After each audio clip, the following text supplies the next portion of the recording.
ஆண்டவராகிய இயேசு கிறிஸ்துவின் நாமத்தில் காலை வாழ்த்துக்கள். இன்றைய மன்னா, மனுஷனுக்கு தன் வாய்மொழியினால் மகிழ்ச்சி உண்டாகும். ஏற்ற காலத்தில் சொன்ன வார்த்தை எவ்வளவு நல்லது. நீதிமொழிகள் 15ஆம் அதிகாரம் வசனம் 23. இந்த இதை வாஸ்து பார்க்கும்போது, மனுஷனுடைய வாயின் வார்த்தைகள் மற்றவர்களுக்கும் நமக்கும் மகிழ்ச்சி உண்டாகும்படியாக பேச வேணும். சிலர் பேசினாலுமே சண்டை தான் வருது, சிலர் பேசினாலுமே பொய் பேசுவாங்க, சிலர் பேசினாலுமே அது ரொம்ப கஷ்டமாக இருக்கும், மனதை குத்துற மாதிரி இருக்கும். இப்படிலாம் காரியங்கள் இருக்குது. ஆனால் ஆண்டவர் இந்த நீதிமொழியின் ஆசிரியர் சாலமோன் ஞானி சொல்கிறாரு, மனுஷனுக்கு தன் வாய்மொழியினால் மகிழ்ச்சி உண்டாகும், அவனுக்கும் மகிழ்ச்சி உண்டாகும், கேட்கிற மற்றவர்களுக்கும் மகிழ்ச்சி உண்டாகும். ஏற்ற காலத்தில் சொன்ன வார்த்தை எவ்வளவு நல்லது என்று சொல்லப்பட்டிருக்குது. இதே நீதிமொழிகளில் 18ஆம் அதிகாரம் 4ஆம் வசனம் பாருங்கள். 18:4 மனுஷனுடைய வாய்மொழிகள் ஆழமான ஜலம் போல் இருக்கும், ஞானத்தின் ஊற்று பாய்கிற ஆற்றை போல் இருக்குமா. அப்போ மனுஷனுடைய வார்த்தை ஒரு ஞானத்திற்கும் ஆழமான ஜலத்திற்கும் ஒப்பிடப்பட்டிருக்கு. அந்த ஆழமான அந்த உள்ளத்திலிருந்து வரக்கூடிய வாய் வழியாக வரக்கூடிய வார்த்தைகள் அப்படி ஒரு தெளிந்த நீர் போல இருக்க வேண்டும் அப்படின்னு இதில் சொல்லப்பட்டிருக்கு. ஞானத்தின் ஊற்று பாய்கிற ஆற்றை போல் இருக்கும் அப்படின்னு சொல்லப்பட்டிருக்கு. அது மட்டும் இல்லை, இதில் 25ஆம் அதிகாரம் 11ஆம் வசனம் பாருங்கள். 25:11 அப்போ ஏற்ற நேரத்தில் சொல்லப்படுங்க இருக்குது. ஏற்ற நேரத்தில் சொன்ன வார்த்தை எவ்வளவு நல்லது அப்படின்னு சொல்லப்பட்டிருக்கு. 25:11 ஏற்ற காலத்தில் சொன்ன வார்த்தை வெள்ளித்தட்டில் வைக்கப்பட்ட பொற்பழங்களுக்கு சமானமாக. எவ்வளோ அழகாக அந்த ஞானி சொல்கிறார் பாருங்க. ஏற்ற சமயத்தில் எந்த நேரத்தை இங்கே ஏற்ற சமயத்தில் சொன்ன வார்த்தை எவ்வளவு நல்லது, எப்படி நல்லதான், அது வெள்ளித்தட்டில் வைக்கப்பட்ட பொற்பழங்களுக்கு சமானம். அப்போ நம்முடைய வாயின் வார்த்தைகள் எவ்வளவு முக்கியமாக காணப்படுது பார்த்தீங்களா.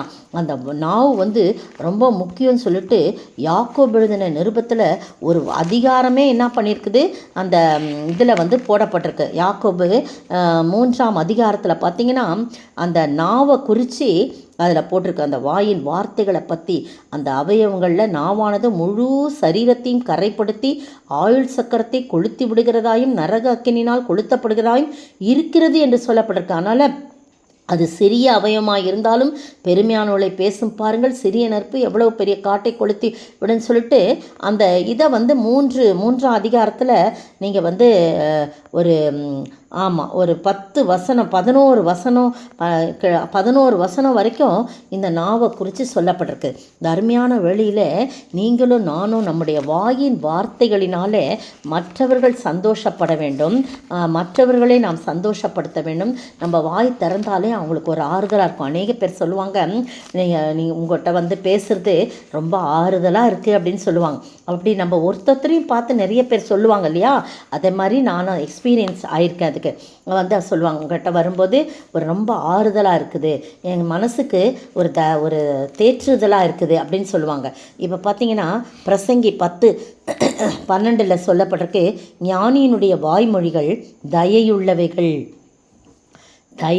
முன்பகுதி மட்டும், ஞானியுடைய வாய்மொழிகள் தயையுள்ளவைகள். அப்போது நம்முடைய வாயின் வார்த்தைகள் மிகுந்த சந்தோஷத்தை கொடுக்கூடியதாக இருக்கிறது.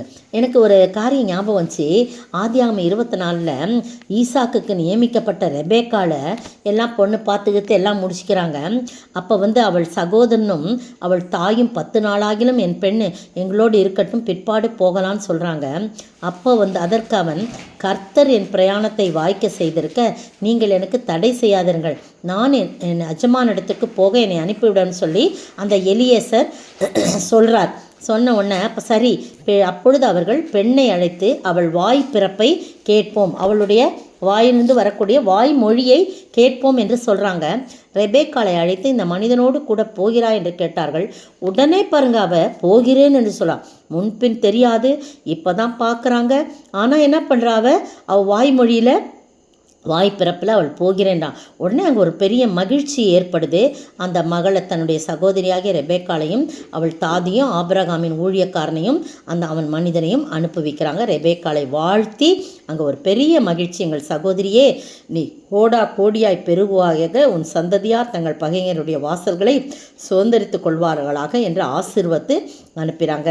ரெபேக்காலும் அவள் வேலைக்காரிகளும் எழுந்து ஒட்டங்கள் மேலேறி அந்த மனிதனோடைய கூட போனார்கள். ஊழியக்காரன் ரெபேக்காலை அழைத்து கொண்டு போனான்னு சொல்லி அங்கே உறவு ஏற்படுது. அவள் ஒரே ஒரு வார்த்தை, இல்லை நான் போல ஒரு 10 நாள் இருந்துட்டு வரேன் அப்படின்லாம் சொல்லியிருந்தா அந்த உறவு அவளை டிலே ஆகிருக்கும் இல்லையா.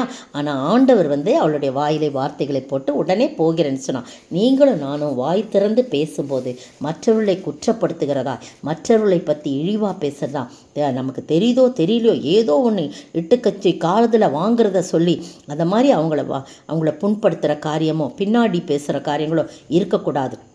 நமக்கும் அது மகிழ்ச்சி உண்டாக்கணும், மற்றவர்களையும் அவங்க மகிழ்ச்சி படுத்தணும். அப்படிப்பட்ட வார்த்தை தான் நம்மளை மகிழ்ச்சி உண்டாக்கும். நம்முடைய வார்த்தைகள் ஏற்ற காலத்தில் சொன்ன வார்த்தை எவ்வளவு நல்லது.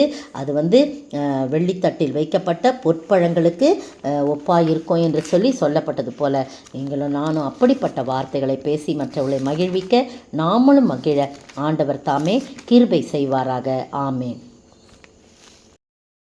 அலைமோதும் கடலதனை அடக்கியே அமர்த்தினீரே, வார்த்தையின் வல்லமையை என்றென்றும் காண செய்யும்.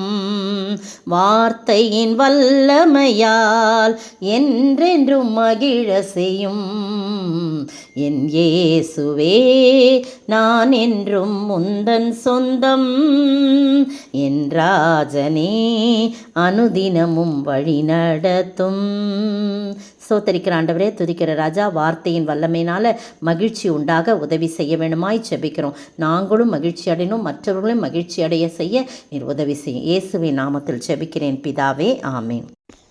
நேற்றைய பதில், கர்த்தருடைய யாகத்தின் நாளிலே நான் அதிபதிகளையும் ராஜகுமாரரையும் மறு தேசத்து வஸ்திரம் தரிக்கிற யாவரையும் தண்டிப்பேன். செப்பனியா 1:8. இன்றைய கேள்வி, யாருடைய எப்படிப்பட்ட நாளிலே அவர்கள் எதையும் அவர்களை என்ன செய்ய மாட்டாது?